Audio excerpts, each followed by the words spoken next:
देश कोरोना से जंग लड़ रहा है। लॉकडाउन का 7वां दिन है, लेकिन इसी बीच दिल्ली से जो खबर आई, पूरे देश को इस खबर ने सख्ते में डाल दिया। कोरोना का खतरा भी लगातार बढ़ रहा है और इस खबर ने कोरोना के खतरे की विभीषिका को एक तरह से सामने ला दिया है। यूपी सरकार कोरोना से निपटने के लिए पूरी कोशिश कर रही है। आपको 5 तस्वीरें इस वक्त दिखा रहे हैं। आज की जो अहम जो खबर है, अहम तस्वीरें, आज की 5 अहम तस्वीर वो आपके सामने है। पहली तस्वीर गाजियाबाद की, जहां पर सीएम योगी आदित्यनाथ ने संतोष मेडिकल कॉलेज का दौरा किया, कोरोना से निपटने की तैयारियों का यहां पर जायजा लिया। दूसरी तस्वीर लखनऊ की दिखा रहे हैं, जहां बैंक के बाहर मनरेगा मजदूरों की भीड़ लगी थी। सोशल डिस्टेंसिंग का यहां पालन नहीं हो रहा था। न्यूज़ 18 ने इस खबर को प्रमुखता से दिखाया, जिसके बाद यहां पर कार्रवाई की गई। तीसरी तस्वीर दिल्ली की, जहां पर तबलीगी जमात के आयोजन के बाद कोरोना के संक्रमण का खतरा बढ़ गया है। इस आयोजन में उत्तर प्रदेश के 19 जिलों के 157 लोगों की पहचान की गई है। उनकी एक लिस्ट जारी की गई है और अब इनकी तलाश चल रही है। संदिग्धों की मेडिकल जांच भी कराई जा रही है। चौथी तस्वीर हम आपको दिखा रहे हैं महाराजगंज की, जहां पर भारत से नेपाल में प्रवेश कर रहे नेपाली नागरिकों पर पुलिस ने लाठीचार्ज किया, जिसके बाद वे धरने पर बैठ गए। और आखिरी तस्वीर है सुल्तानपुर की, जहां पर कोरोना के खतरे को देखते हुए 78 कैदियों को जमानत पर रिहा कर दिया गया। तो ये 5 बेहद अहम तस्वीरें इस वक्त आपके सामने लॉकडाउन के 7वें दिन। इधर लखनऊ से बड़ी खबर आ रही है। मस्जिद पहुंचे डीएम, कमिश्नर कैसरबाग की मरकजी मस्जिद पहुंच गए हैं। मस्जिद में 13 मार्च से विदेशी नागरिक रुके हुए हैं। किर्गिस्तान और कजाकिस्तान के ये नागरिक हैं जो यहां पर 13 मार्च से ही रुके हुए हैं। धार्मिक जलसे में भाग लेने के लिए वो भारत आए हैं। ये तमाम विदेशी खुफिया और एलआईयू की सूचना पर यहां पर प्रशासन का जो दल है वो पहुंचा है, प्रशासनिक टीम पहुंची है। 17 बांग्लादेशी नागरिकों के भी यहां पर रुके होने की सूचना है। हैरानी की बात यह है कि तमाम मस्जिदों की ओर से ऐसे लोगों का नाम उजागर नहीं किया जा रहा है। प्रशासन को ऐसे लोगों की लिस्ट और जानकारी नहीं दी जा रही है जो कि बाहर से आए हुए हैं, जिसकी वजह से भी यहां पर कोरोना संक्रमण का खतरा बढ़ गया है। अब जब प्रशासन को जानकारी मिली तो यहां पर डीएम पहुंच गए हैं, कमिश्नर पहुंचे हैं पूरे दलबल के साथ। ऋषभ मणि त्रिपाठी हमारे साथ मौजूद है। ऋषभ, तबलीगी जमात का ये कार्यक्रम एक बहुत बड़े खतरे की ओर ले जाता दिख रहा है। इस कार्यक्रम में बड़ी संख्या में विदेशी शामिल हुए और वहां से निकले कई लोग, भारत के अलग अलग शहरों से, अलग अलग प्रदेश से कोरोना की पुष्टि हुई है। कईयों की मौत हो चुकी है। खतरा लगातार बढ़ता जा रहा है, लेकिन अभी भी इनकी तरफ से जो मदद होनी चाहिए थी, इनकी तरफ से जो सहयोग होना चाहिए था, वो नहीं हो रहा है। प्रशासनिक टीम वहां पहुंची है। इस वक्त के क्या हालात है वहां पर? मेनका देखिए, इस वक्त हम लोग कैसरबाग बस अड्डे चौराहे पर है। यहीं से लगा हुआ कैसरबाग और अमीनाबाद का एरिया है। अभी कुछ देर पहले ही यहाँ पर लखनऊ के पुलिस कमिश्नर आए थे, लखनऊ के डीएम, लखनऊ के कमिश्नर भी यहाँ शामिल थे। तब आगे एक मरकजी मस्जिद बताई जाती है, वहाँ पर गए थे इन लोग। जब ये नई दिल्ली वाली खबर आम हो गई है, जब सबको पता चल गया है, सरकार ने उसका संज्ञान लिया है गंभीरता के साथ, उसके बाद हर शहर में लोकल एडमिनिस्ट्रेशन सख्त हुआ है और उन्होंने तलाशना शुरू कर दिया है कि क्या कहीं और भी कोई ऐसे धार्मिक स्थान नहीं है जहां पर बाहर से, विदेश से आए हुए लोग रुके हों। अब उसी पे एक इनपुट मिला था कि ये कैसरबाग इलाके की जो मरकजी मस्जिद है, यहाँ पर कुछ कजाकिस्तान और किर्गिस्तान के नागरिक रुके हुए हैं। तो मस्जिद पे न्यूज़ 18 वहां पर पहुंचा था। हमने एक्सक्लूसिव विजुअल दिखाए हैं। जो मरकजी मस्जिद के प्रबंधक, हमने उनसे भी बात की। उन्होंने इस चीज की पुष्टि की है कि हाँ, उनके यहाँ कजाकिस्तान और किर्गिस्तान के कुछ नागरिक रुके हुए थे। जब इस खबर ने जोर पकड़ा है कोरोना की, तब पुलिस प्रशासन ने उनसे संपर्क किया है। उन सभी लोगों की जांच कराई गई है और प्रबंधक ने हमें बताया कि उन लोगों को आइसोलेशन में भी रखा गया। 13 मार्च। ऋषभ, कितने लोग होंगे यहाँ पर? और किर्गिस्तान, कजाकिस्तान, बांग्लादेश, कहां से हैं यहाँ पर जो लोग मौजूद हैं? देखिए, जहां पर अभी हम न्यूज़ 18 की टीम गई थी कैसरबाग में, वहां पर 6 लोग हैं कजाकिस्तान और किर्गिस्तान के। वहीं लखनऊ का एक दूसरा इलाका मड़ियाव है, वहां पर 17 बांग्लादेशी रुके हुए हैं, इसकी भी पुष्टि हो गई है। काकोरी में भी कुछ विदेशी नागरिकों के रुकने की पुष्टि हुई है। अभी तक जो संख्या आ रही है वो 30 के करीब हो सकती है, जिसमें 17 बांग्लादेश के नागरिक हैं और 13 नागरिक कजाकिस्तान और किर्गिस्तान के हैं। तो अब प्रशासन ने अभी एक जगह की तस्दीक कर ली है, ये जो मरकजी मस्जिद कैसरबाग की है, वहां पर न्यूज़ 18 की टीम भी पहुंची थी। हमें जैसे ही सूचना मिली थी अपने सूत्रों से, अब इसके बाद प्रशासन की टीम मड़ियाव और काकोरी की ओर जा रही है और इस चीज़ की जी। तस्दीक कर रही है कि जो लोग विदेशी वहाँ पर रुके हुए हैं, किस देश के हैं, कब से रुके हुए हैं, क्या उनको क्वारंटाइन किया गया है, वो किन किन लोगों के संपर्क में आए हैं, उनका उठना बैठना यहाँ पर किन लोगों के साथ रहा है, उनकी लिस्ट बिल्कुल। और इस हालात ने चुनौती को और बढ़ा दिया। ऋषभ हमारे साथ बने रहे। एक और बड़ी खबर जो लखनऊ से आ रही है, सीएम आवास पर इस वक्त मीटिंग चल रही है। मुख्यमंत्री आवास पर बैठक जारी है जिसमें डीजीपी मौजूद हैं, सीएस मौजूद हैं। तबलीगी जमात मरकज के जलसे को लेकर भी इस मीटिंग के दौरान चर्चा हो रही है। इससे पहले सीएम यहां पर थे गाजियाबाद के दौरे पर, मेरठ के दौरे पर, लेकिन अपने दौरे को बीच में ही छोड़कर वो लखनऊ लौटे हैं और यहां पर मीटिंग चल रही है, बहुत हाई लेवल मीटिंग, जिसमें तबलीगी जमात का जो प्रोग्राम था और उसमें किस तरह से लोग शामिल हुए थे और फिर यहां से जो लोग बाहर निकले हैं वो कितनों के संपर्क में आए होंगे और इस पूरे मसले को अब किस तरह से हैंडल किया जाए, इस मुद्दे पर, इस विषय पर चर्चा इस मीटिंग के दौरान भी हो रही होगी। ऋषभ,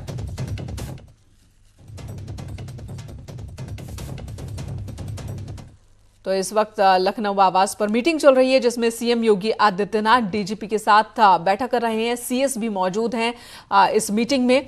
तबलीगी जमात मरकज के जलसे को लेकर भी इस मीटिंग के दौरान चर्चा हो रही होगी। इससे पहले हमने आपको बताया कि किस तरह से दिल्ली में जो प्रोग्राम हुआ तबलीगी जमात का और उसके बाद जहां पर हजारों की संख्या में विदेशी लोग भी शामिल हुए और फिर यहां से निकले लोग अलग अलग शहरों के मस्जिदों का रुख कर गए, फिर वहां उनके संपर्क में बहुत से लोग आए और हालात बहुत खतरनाक, क्योंकि बहुत सारे लोगों में कोरोना पॉजिटिव पाए गए हैं जो इस प्रोग्राम का हिस्सा बने थे। कई लोगों की अब तक मौत हो चुकी है। अजीत सिंह हमारे सहयोगी इस वक्त हमारे साथ मौजूद हैं। अजीत, मीटिंग चल रही है सीएम आवास पर, कौन कौन से मुद्दे अहम? देखिए, बिल्कुल मेनका, सबसे बड़ा और अहम मुद्दा इस वक्त देश का है जो निजामुद्दीन में हुआ तबलीग के कार्यक्रम में, उसको लेकर सीएम ने अपने दौरे निरस्त कर दिए। आज आगरा और मेरठ जाना था, सीधे मुख्यमंत्री पहुंचे 12 बजे के आसपास और ये हाई लेवल मीटिंग शुरू हो गई और मुख्यमंत्री ने साफ तौर पर कहा कि जो दिल्ली के तबलीगी जमात में लोग शामिल हुए थे, यूपी के ऐसे 157 लोग थे, क्या उन्हें चिन्हित किया गया, उनकी कोई पहचान हो पाई, वो कहाँ है इस वक्त, उनको कब तक सामने लाया जाएगा, इसके लिए क्या व्यवस्था की गई। उन्होंने मुख्य सचिव, डीजीपी, अपर मुख्य सचिव और चिकित्सा विभाग की जो टीम है वो इस पर भी बात कर रहे हैं। सीधे वो बात करते हुए दिखाई दे रहे हैं कि क्या तैयारी है, सीएमओ लेवल के कितने अफसर हैं, क्वारंटाइन जो लोगों को किया जाना है जो सेल्टर होम में है, हजारों लोग जिनको सेल्टर होम में रखा गया है, 5 सेल्टर होम लखनऊ में ही बनाए गए हैं, नोएडा में बनाए गए, उसको लेकर सीएम की बात करो। मेकिन आज का सबसे बड़ा इशू जो मेनका है वो यही है कि तबलीगी जमात, क्योंकि बड़ा जो है मसला है, ये 157 लोग हैं, 18 लोग उसमें लखनऊ के शामिल हैं। तो डीजीपी मुख्यालय से भी मुख्यमंत्री के निर्देश पर एक पत्र सभी पुलिस अधीक्षकों और जिलाधिकारियों को जारी किया गया है कि इनकी पहचान की जाए और इनको लेकिन इस चुनौती से निपटने के लिए प्रशासन किस तरह की तैयारी कर चुका है? क्योंकि 157 लोगों की लिस्ट जारी हुई है, 19 जिलों में ये 157 लोग जो हैं वो फैले हुए हैं और ये खुद बाहर नहीं आ रहे हैं। ये कहां है ये पता लगाना और फिर इन तक पहुंचना, इनका मेडिकल टेस्ट और ये कितने लोगों के संपर्क में आए ये जानकारी हासिल करना, फिर उनका मेडिकल टेस्ट, एक बड़ी चुनौती है। तो किस तरह से इस पर काम हो रहा है, क्या तैयारी है?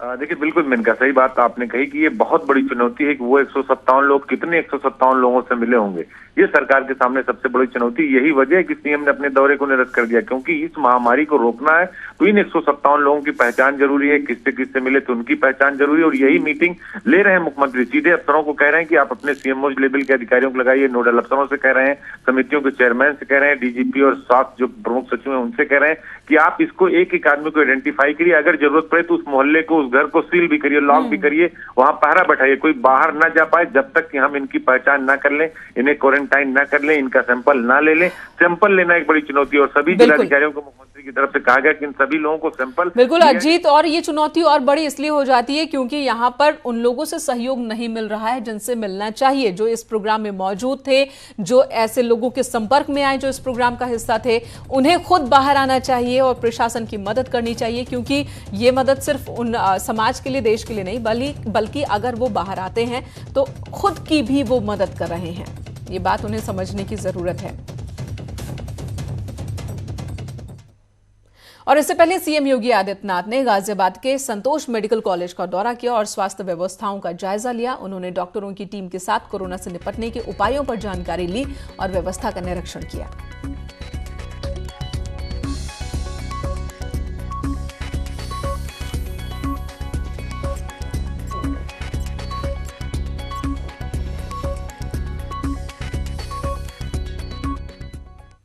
तो दिल्ली के निजामुद्दीन में एक धार्मिक जलसे में तबलीगी जमात के आयोजन के बाद कई लोगों में कोरोना वायरस के लक्षण दिखे। पुलिस का कहना है कि लोग बड़ी तादाद में बिना किसी अनुमति के यहां पर इकट्ठा हुए थे। इस खुलासे के बाद प्रशासन के साथ ही लोगों में भी अब दहशत की स्थिति है। सभी संदिग्धों को मेडिकल जांच के लिए उस इलाके से निकालकर बसों में बैठाकर ले जाया गया है। साथ ही इस आयोजन में शामिल यूपी के 157 लोगों को भी प्रदेश के 19 जिलों में उनकी तलाश शुरू हो गई है। सूत्रों के मुताबिक तबलीगी जमात में शामिल विदेशियों को वीजा नियमों में उल्लंघन के तहत ब्लैकलिस्टेड किया जाएगा। साथ ही करीब 800 विदेशियों के वीजा रद्द किए जाएंगे। वहीं दिल्ली के स्वास्थ्य मंत्री सत्येंद्र जैन ने बताया कि 1033 लोगों को मरकज से निकाला गया है, जिसमें 24 लोग संक्रमित भी पाए गए हैं।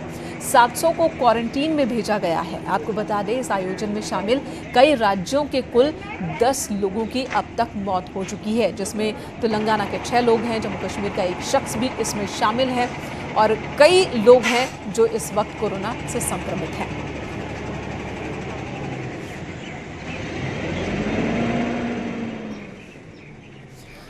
तो जमात ने कोरोना फैलाया है और जिसकी वजह से दहशत बहुत ज्यादा है। उत्तर प्रदेश की बात करें तो कुल 19 जिले हैं, 157 संदिग्ध हैं जिनकी सूची जारी की गई है। पश्चिम बंगाल में जांच जारी है कि कितने लोग वहां के यहां शामिल हुए थे। जम्मू कश्मीर में एक शख्स की मौत हो चुकी है। तमिलनाडु में 16 लोग संक्रमित हैं और एक शख्स की मौत यहां भी बताई जा रही है। माफ कीजिएगा, तेलंगाना में वहीं अगर हम बात करें तो 6 लोगों की मौत हो चुकी है जो इस प्रोग्राम का हिस्सा बने थे दिल्ली में। चलिए आपको बताते हैं कि कौन कौन से देश के लोग यहां पर शामिल हुए थे, दिल्ली पहुंचे थे। इंडोनेशिया के 72 लोग हैं, थाईलैंड के 71, श्रीलंका के 34, नेपाल के 19, मलेशिया के 20, म्यांमार के 33 लोग इस प्रोग्राम का हिस्सा बने थे।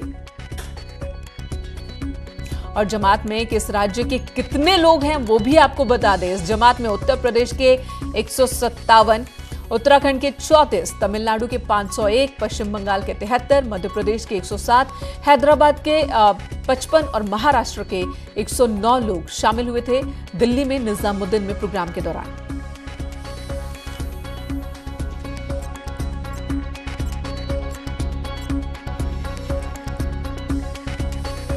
तो आपको बताते हैं कि आखिर ये प्रोग्राम हुआ क्या था और उसके बाद कैसे लोगों की जिंदगी जो है वो खतरे में पड़ गई।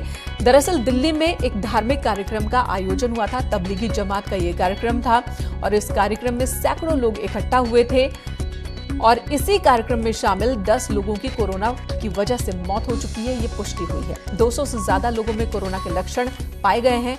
कार्यक्रम के बाद कई राज्यों में इस जमात के लोग अलग अलग ग्रुप बनाकर गए। उत्तर प्रदेश की बात करें तो 157 लोग हैं जो कि इस कार्यक्रम का हिस्सा थे। ये 19 अलग अलग जिलों में ये 157 लोग इस वक्त मौजूद हैं और ये एक बड़ी चुनौती है क्योंकि इनमें कोरोना है, संक्रमित हैं या नहीं है, ये मेडिकल टेस्ट के बाद ही पता चल सकेगा। लेकिन ये तमाम लोग सामने नहीं आ रहे हैं। इनकी तलाश एक बड़ी चुनौती इस वक्त प्रशासन के सामने है। तो कंपनी के 16 कर्मचारी कोरोना पॉजिटिव पाए गए हैं। नोएडा की एक कंपनी को सीज किया गया है। कंपनी के एमडी ने मार्च में विदेश का दौरा किया था, जिसके बाद विदेश दौरे की जानकारी प्रशासन से कंपनी के एमडी ने छिपा कर रखी थी। जिला प्रशासन ने कंपनी को अब सील कर दिया है, पूरी कंपनी को ही सील किया गया है। यहां पर कोरोना के खतरे को देखते हुए 16 कर्मचारी कोरोना पॉजिटिव पाए गए हैं और ये एक शख्स की लापरवाही का खामियाजा। यहां पर एमडी ने विदेश दौरा किया, कोरोना से संक्रमित हुए, लेकिन उन्होंने इसकी जानकारी प्रशासन को नहीं दी, ना ही क्वारंटीन नियम का पालन किया और उसका नतीजा ये कि 16 और कर्मचारियों को उन्होंने कोरोना वायरस दिया, संक्रमित किया और अब इस पूरी कंपनी को सीज किया गया है।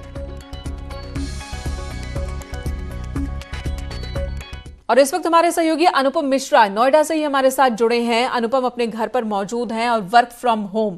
अनुपम, जिस तरह से अलग अलग जगहों से खबर आ रही है, सबसे ज्यादा इस वक्त डराने वाला मसला तो तबलीगी जमात का वो कार्यक्रम जिसमें विदेशी शामिल होते हैं, भारत के अलग अलग राज्यों से लोग आते हैं, वो शामिल होते हैं और फिर बिना प्रशासन को जानकारी दिए अपनी अपनी जगहों पर चले जाते हैं और कईयों की मौत हो चुकी है। 10 लोगों की मौत हो चुकी है अब तक।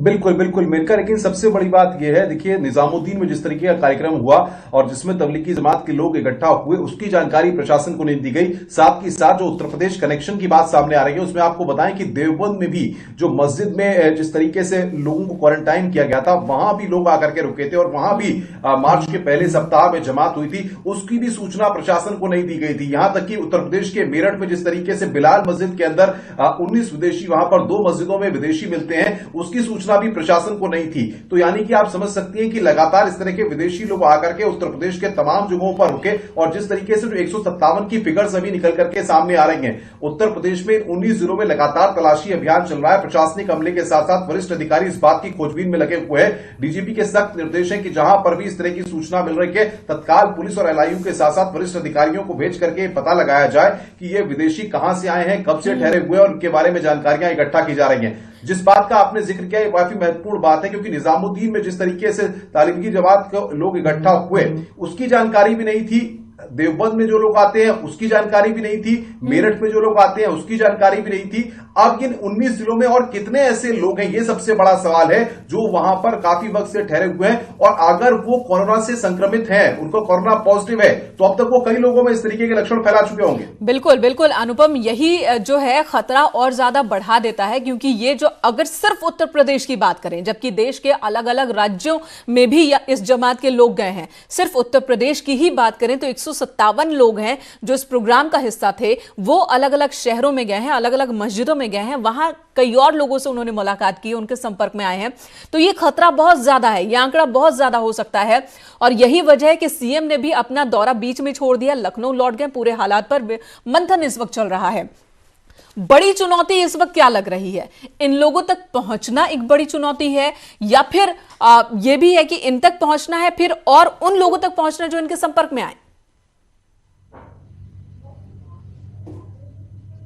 देखिए, सबसे बड़ी बात यह है कि पिछले अगर हम बात करें पिछले 1 महीने की, तो 1 महीने के दौरान जो लोग धार्मिक अनुष्ठान के लिए, इस्लाम के प्रचार के लिए यहां पर पहुंचे, उन लोगों ने किस तरीके से किन किन जगहों पर जाकर के लोगों से बातचीत की है, किन किन लोगों के वो संपर्क में आए हैं, ये सारी चीजें अपने आप में एक बड़ा सवाल खड़ा करती हैं कि आखिर वो किन किन लोगों के संपर्क में आए, कहां कहां रुके, किस किस मस्जिद में जाकर के उन्होंने शरण ली और कहां कहां जाकर के लोगों के साथ बातचीत की। क्योंकि जिन भी लोगों के वो संपर्क में आए होंगे, अभी सबसे बड़ी चुनौती तो ये हम उन लोगों का पता लगाएं कि आखिर वो 157 लोग कहां पर हैं। उत्तर प्रदेश में जिन 19 जिलों की हम बात कर रहे हैं, चाहे बागपत की बात करें, चाहे पश्चिमी उत्तर प्रदेश के 7-8 जिलों की बात करें जिनका जिक्र किया गया है, इन जिलों में किस तरीके से वहां पर कोशिशें की जा रही हैं, ये सबसे बड़ा सवाल है। और अनुपम, ऐसे में ये चुनौती तो है ही, लेकिन यहां तो ये भी जरूरत है कि जो लोग जानकारी नहीं दे रहे हैं, जो मस्जिद, जो संस्था जानकारी छिपाने की कोशिश में है, उनके खिलाफ भी एक्शन होना चाहिए और इसमें कोताही नहीं बरतनी चाहिए, क्योंकि ये जरूरी है, ये तमाम जानकारी सामने आना जरूरी है। धन्यवाद अनुपम इस वक्त पूरी जानकारी देने के लिए। और इधर यूपी के अल्पसंख्यक मंत्री मोहसिन रजा ने एक ट्वीट किया है जिसमें उन्होंने तबलीगी जमात के लोगों से अपील की है, जो भी धर्मगुरु और मौलाना शामिल थे इस प्रोग्राम में, वो छुपाए नहीं खुद को, सामने आए, प्रशासन को बताएं, अपनी जानकारी दें, खुद के साथ अपने परिवार और समाज के लोगों की सुरक्षा करें। तो एक अपील की गई है मोहसिन रजा की ओर से, लेकिन अपील से आगे की बात है, क्योंकि अपील अपनी जगह पर है, लेकिन इसके बाद भी अगर लोग सामने नहीं आते हैं तो वहां पर एक्शन का रास्ता भी अपनाना चाहिए प्रशासन और शासन को। तो तबलीगी जमात, ये कार्यक्रम दिल्ली के निजामुद्दीन में हुआ था, जहां पर करीब 2500 लोग इकट्ठा हुए थे। देश के अलग अलग जगहों से ये लोग आए थे, विदेश के लोग यहां पर शामिल थे इस प्रोग्राम में और इसी प्रोग्राम का हिस्सा बने। अब तक 10 लोगों की कोरोना की वजह से मौत हो चुकी है, सैकड़ों की संख्या में लोगों में कोरोना के लक्षण हैं और कईयों की पुष्टि हो चुकी है। दिल्ली के निजामुद्दीन में मौजूद लोगों को हॉस्पिटल ले जाया गया है, उन्हें क्वारंटीन किया गया है और जो लोग वहां करीब 1000 के आसपास लोग अभी भी वहां पर मौजूद थे जिन्हें हॉस्पिटल ले जाया गया, उनमें से भी 24 में कोरोना की पुष्टि हो चुकी है। तो इसलिए अपील भी की जा रही है सरकार की ओर से, उत्तर प्रदेश सरकार की ओर से, कि ऐसे लोग, इस प्रोग्राम में शामिल जो लोग थे, वो खुद ही सामने आए।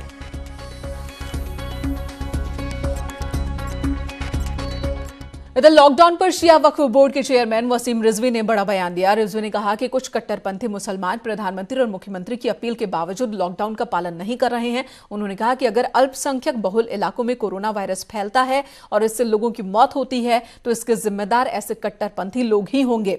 वसीम रिजवी ने सरकार से ऐसे कट्टरपंथियों के खिलाफ केस दर्ज करने की मांग की है।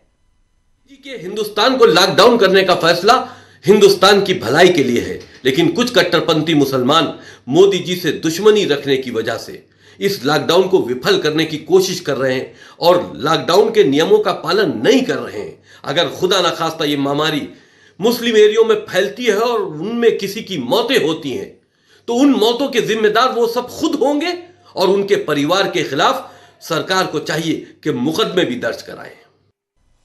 बिल्कुल, और यही बात जो थोड़ी देर पहले मैं कह रही थी कि ऐसे लोगों के खिलाफ कार्रवाई भी होनी चाहिए। तब नहीं देखा जाना चाहिए कि कार्रवाई सही होगी या नहीं होगी। जलसे में 3 लोग शामिल हुए थे। इसी जलसे में आगरा के ताजनगरी के 3 लोग जमात में शामिल हुए थे। तीनों संदिग्ध अब तक घर नहीं लौटे हैं, जिसकी वजह से प्रशासन की परेशानी यहां पर भी बढ़ गई है।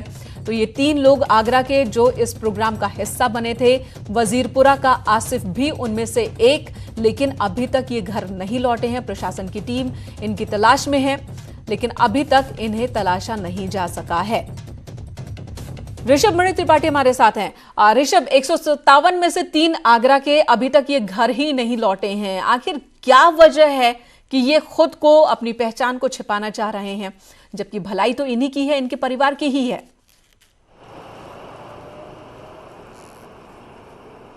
मेनका, देखिए, यही लोगों को समझना पड़ेगा कि जब सारी सरकार एक साथ आ गई, पुलिस प्रशासन और प्रशासन से जुड़े हुए तमाम विभाग एक साथ आ गए, आम आदमी हाथ मिला के चल रहा है। हम खुद देख रहे हैं किस तरह से कम्युनिटी से जुड़े हुए लोग, समाज सेवी संस्थाएं पुलिस को, प्रशासन को और जो कामगार हैं उनको खाना खिला रहे हैं। लेकिन ऐसे लोग जिनको फिलहाल आप ये कह सकते हैं जांच जरूर करानी चाहिए, वो एक ऐसे धार्मिक जलसे में शामिल हुए हैं जहां पर शामिल हुए कुछ लोग कोरोना से संक्रमित पाए गए हैं। उनकी अपनी ये नैतिक जिम्मेदारी बनती है कि वो सामने आए, अपनी जांच करवाएं, खुद को आइसोलेट रखें, क्वारंटाइन रखें और जो भी उनसे बन पड़ सकता है वो करें। सरकार पूरी तरह से उनके साथ है, लेकिन ये उनकी अज्ञानता ही कही जाएगी कि वो अभी भी अपने आप को छिपा रहे हैं। हालांकि पुलिस प्रशासन ने इस वक्त वो LIU खुफिया एजेंसी सबको लगा दिया है। जो इनके फ़ोन नंबर पुलिस के पास हैं वो भी सर्विलांस पे ले लिए गए हैं। सर्विलांस से भी इन्हें खोजने की कोशिश की जा रही है।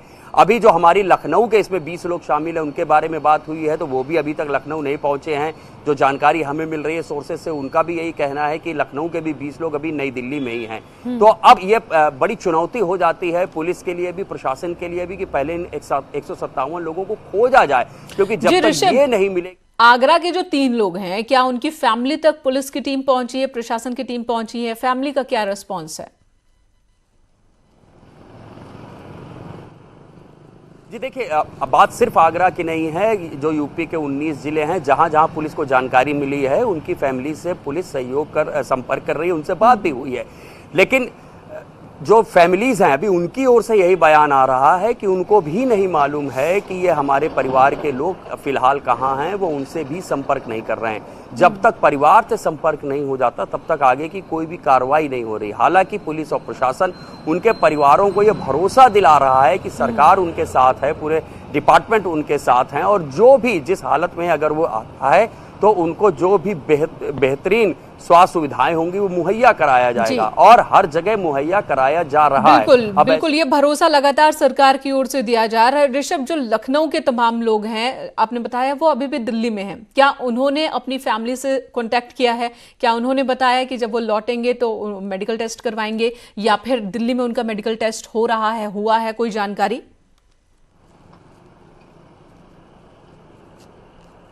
मैंने कहा, देखिए, अभी जो उनके परिवारों से लखनऊ पुलिस की बात हुई है, हमारे सोर्सेस का यही कहना है कि परिवार ने ये कहा है कि वो नई दिल्ली में हैं और उनकी एक दफ़ा जांच हो चुकी है, लेकिन वो कहाँ रुके हैं, किस जगह रुके हैं, इसको अभी भी उन्होंने अपने परिवारों से डिस्क्लोज नहीं किया है। लखनऊ पुलिस लगातार उनके परिवारों को भरोसे में लेने की कोशिश कर रही है कि जैसे ही उनकी अब अगली बार संपर्क होता है तो वो पुलिस को ज़रूर बताएं और वो जहाँ हैं, जिस जगह हैं, उनको वहीं पर जो सबसे अच्छी मेडिकल फैसिलिटीज हैं वो जी। उनको अवेलेबल कराई जाएंगी। बिल्कुल। अब सिर्फ यही बिल्कुल, देखना और इन है तमाम लोगों को ये बात समझने की जरूरत है कि उनकी तलाश इसलिए हो रही है कि उन्हें सुरक्षित किया जा सके, और अगर वो कोरोना से संक्रमित हैं तो उन्हें बचाया जा सके, उनके परिवार को बचाया जा सके, और इसीलिए इनकी तलाश हो रही है। खुद को छिपाने से बेहतर है कि ये खुद ही प्रशासन की मदद करें, मेडिकल टेस्ट करवाएं, संपर्क साधने की कोशिश करें। कोरोना से लड़ने के लिए प्रदेश के ऊर्जा मंत्री श्रीकांत शर्मा ने लोगों से अपील की है। उन्होंने सोशल डिस्टेंसिंग पर जोर दिया और कहा कि सभी लोग लॉकडाउन का पालन करें और कोरोना के लिए कैरियर न बने बल्कि बैरियर बने। कोरोना से डरे ना, बल्कि सावधान रहें। देश के प्रधानमंत्री जी ने बहुत मार्मिक अपील की है कि आप अपने घरों पर रहें और सुरक्षित रहें। उत्तर प्रदेश में कोई रात को भूखा ना सोए, इसकी चिंता हमारी सरकार कर रही है। प्रधानमंत्री जी के आह्वान पर हर गरीब के घर पर 20 किलो गेहूं, 15 किलो चावल, दाल पहुंचाने का काम हमारा प्रशासन कर रहा है, और जो मजदूर जो रजिस्टर्ड हैं उनके खातों में एक। तो इस बात को आप भी गांठ बांध लीजिए कि आपको कोरोना के लिए कैरियर नहीं बनना है बल्कि बैरियर बनना है। खुद की सुरक्षा कीजिए, अपने परिवार और अपने समाज की कीजिए, और साथ ही अगर मुमकिन हो सके तो कुछ जरूरतमंद लोगों की मदद भी कीजिए। एक ब्रेक के लिए रुकेंगे, ब्रेक के बाद भी खबरों का सिलसिला जारी है।